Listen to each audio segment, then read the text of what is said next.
وهو يعني أمه اللي بعد ما صلى الفجر وبيخلص ورديته الصبح قبل ما يخلص ورديته لا بنتين بيجروا عليه وعمالين يصوتوا، واتنين بيجروا وراهم وواحد تاني معاهم 3 بيجروا عليهم. يا قلب أمه جري عليهم، دخل البنات جوه يا قلب أمه، ضحى بروحه يا قلب أمه، مرضيش يخليهم ياخدوا البنات. وفي الآخر لما لقى البنات بتعيط بيقولوا له خدوا حاجتنا، هنش عليه جري عن أمه وراهم.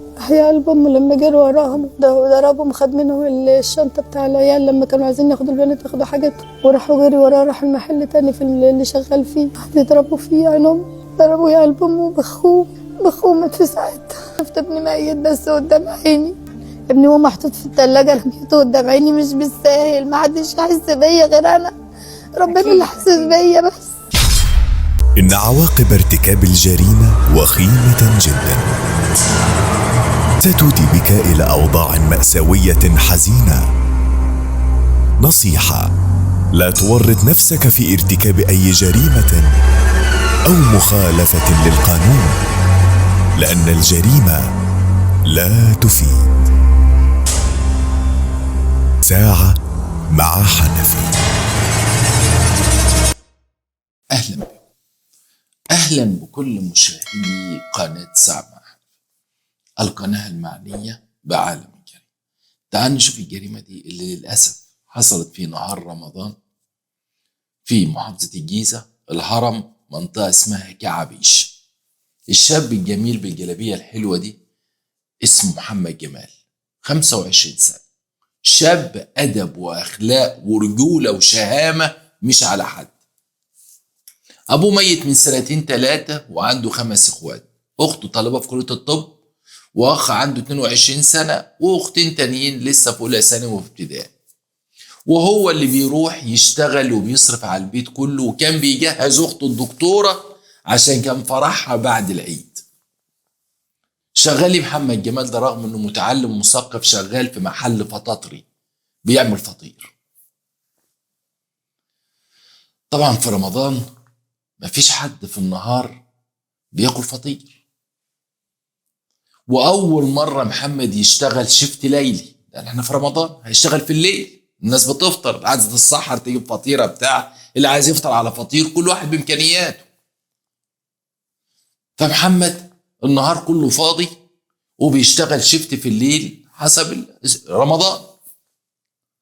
المهم امه على العصر محمد قام، لانه بيشتغل بقى في شيفت ليلي، قام على العصر قاعد مع امه، فضل قاعد معاها لغايه المغرب مأذن، فطر هو وامه واخواته، العروسه اللي هي طالبه كليه الطب واخواته التانيين، وبس على دماغها وقال لها عايزه حاجه يا امي، الشيفت بتاعي هيشتغل دلوقتي.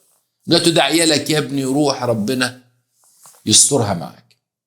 راح المحل بتاعه من بعد صلاه التراويح، بيشتغل لغايه الساعه لغايه بعد الفجر وهو فاتح المحل. بنتين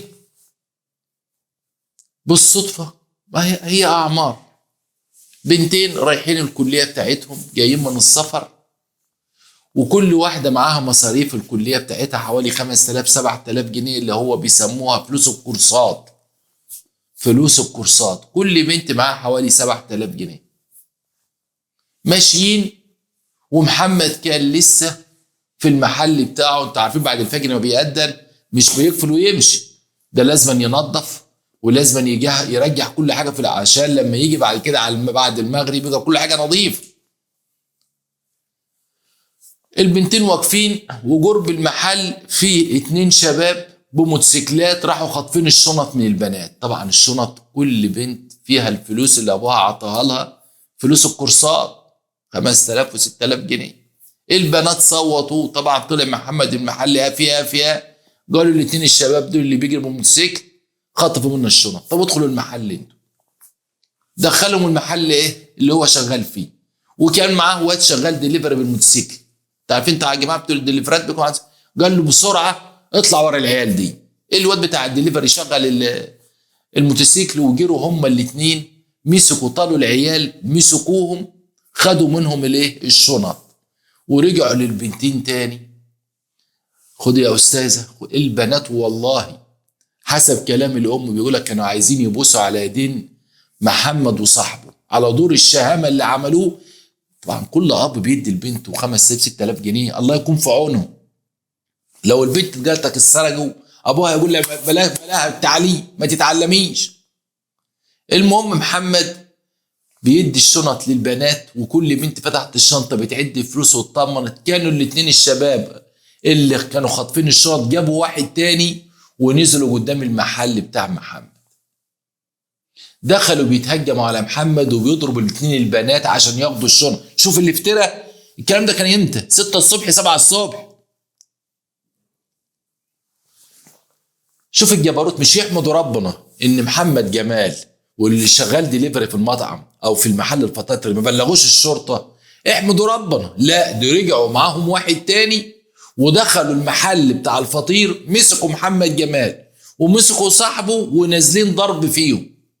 البنتين قاعدين. على فكره في فيديو كامل بيصور الجريمه، بس للاسف كله ضرب ضرب. سياسه اليوتيوب ما بتسمحش.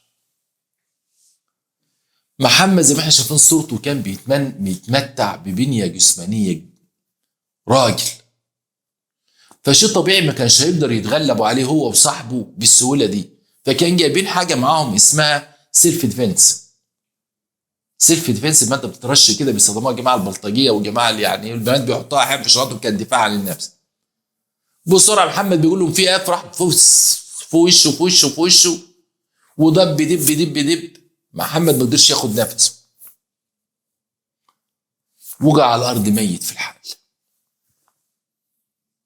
طبعا الناس اتلموا، العيال طبعا خدوا الموتوسيكلات التلاته وجروا لما شافوا محمد وقع على الارض ما بينطقش.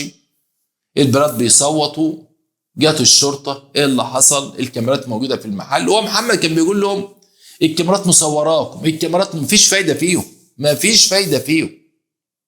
هنحاول نجيب لكم اجزاء من الفيديو لو عرفنا نظبط حاجه. طبعا عقبال ما راحوا المستشفى قالوا لهم لا ده جاي ميت. الطب الشرعي قال لك هبوط في الدوره الدمويه وهبوط حاد، لكن طبعا ده نتيجه الضرب والماده اللي رشوها عليه. اتقبض على 2 من العيال دول، والثالث اتمسك. قالوا احنا رشينا عليه ماده من اللي هي بنستخدمها في سيلف ديفنس، واحنا ما كانش قصدنا نقتله، احنا كان كل قصدنا حسينا بالاهانه لما جري ورانا هو وصاحبه وخدوا منا الشنط مره تانية. طب ما انتوا حراميه، انتوا اصلا متهانين، انتوا حراميه. تعال نشوف الام وهي بتتكلم على ابنها في لحظاته الاخيره ونرجع لكم تاني. هو يعني امه اللي بعد ما صلى الفجر وبيخلص ورديته الصبح، قبل ما يخلص ورديته لا 2 بيجروا عليه وعمالين يصوتوا، و2 بيجروا وراهم وواحد تاني معاهم 3 بيجروا عليهم. يا قلب امه جري عليهم، دخل البنات جوه. يا قلب امه ضحى بروحه. يا قلب امه مرضيش يخليهم ياخدوا البنات، وفي الاخر لما لقى البنات بتعيط بيقولوا له خدوا حاجتنا، هنش عليه جري عن امه وراهم.